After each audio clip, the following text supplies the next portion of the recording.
Assalamualaikum warahmatullahi wabarakatuh.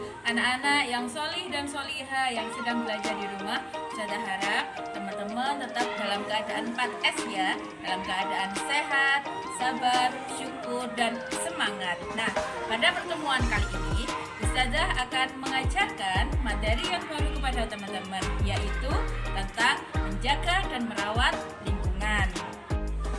Sebelum kita memulai pelajaran yang baru, Ustazah akan mengingatkan kembali teman-teman tentang pelajaran yang sudah kita pelajari, yaitu tentang kenampakan alam.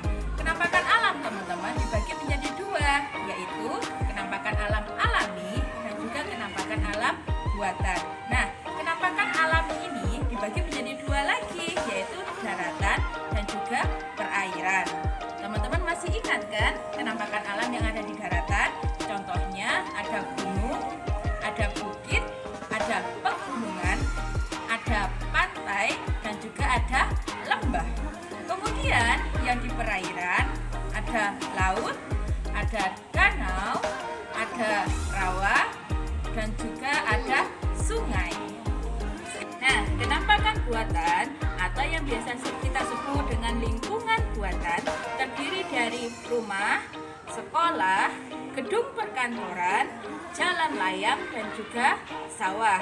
Sekarang simak baik-baik penjelasannya Ustazah tentang cara merawat dan melestarikan lingkungan. Belum Ustazah menjelaskan tentang cara merawat dan menjaga lingkungan alam, Ustazah akan menjelaskan kepada teman-teman tentang ciri-ciri lingkungan yang bersih. Seperti yang Rasulullah ajarkan kepada kita bahwa kebersihan adalah sebagian dari iman, maka kita sebagai umat muslim harus menjaga lingkungan yang bersih.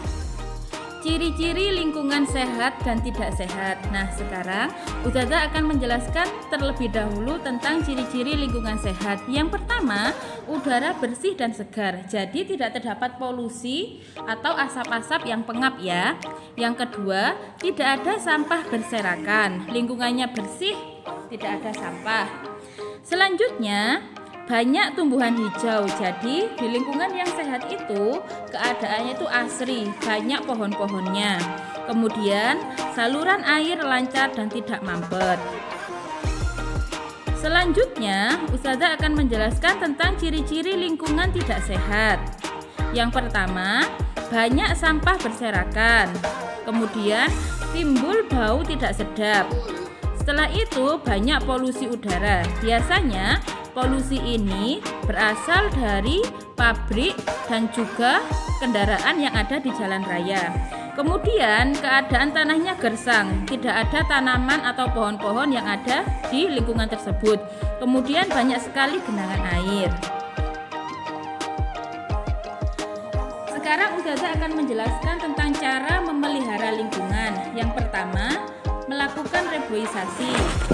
Reboisasi adalah penanaman hutan kembali, yaitu hutan yang gundul supaya tidak terjadi longsor ataupun banjir saat hujan yang deras, makanya harus ditanami pohon-pohon. Nah, penanaman pohon ini disebut dengan reboisasi. Yang kedua, kita bisa melakukan pengolahan limbah. Limbah adalah zat buang dari industri atau rumah tangga. Limbah ini banyak mengandung zat kimia ataupun racun yang berbahaya, sehingga tidak boleh dibuang langsung ke sungai ataupun ke laut. Jika terjadi, maka sungai atau laut menjadi tercemar. Baunya tidak sedap, banyak hewan-hewan yang mati, dan juga airnya menjadi keruh. Selanjutnya, kita bisa melakukan tebang pilih tanam. Tebang pilih tanam adalah cara yang biasanya dilakukan untuk menebang pohon yang ukurannya sudah sesuai dengan standar, kemudian menanam pohon-pohon yang baru. Setelah itu, di lingkungan sekitar kita bisa membuang sampah di tempatnya, kemudian melakukan daur ulang sampah, dan melakukan pengerukan terhadap sungai yang ada di sekitar rumah kita.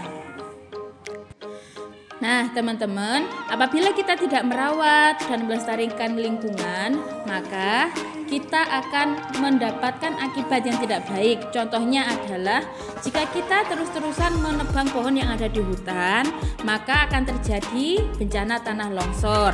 Apabila kita sering membuang sampah sembarangan, maka akan terjadi banjir. Nah, itu sangat mengganggu kegiatan kita. Alhamdulillahirrahmanirrahim, kita sudah belajar tentang cara merawat dan melestarikan lingkungan yang ada di sekitar kita.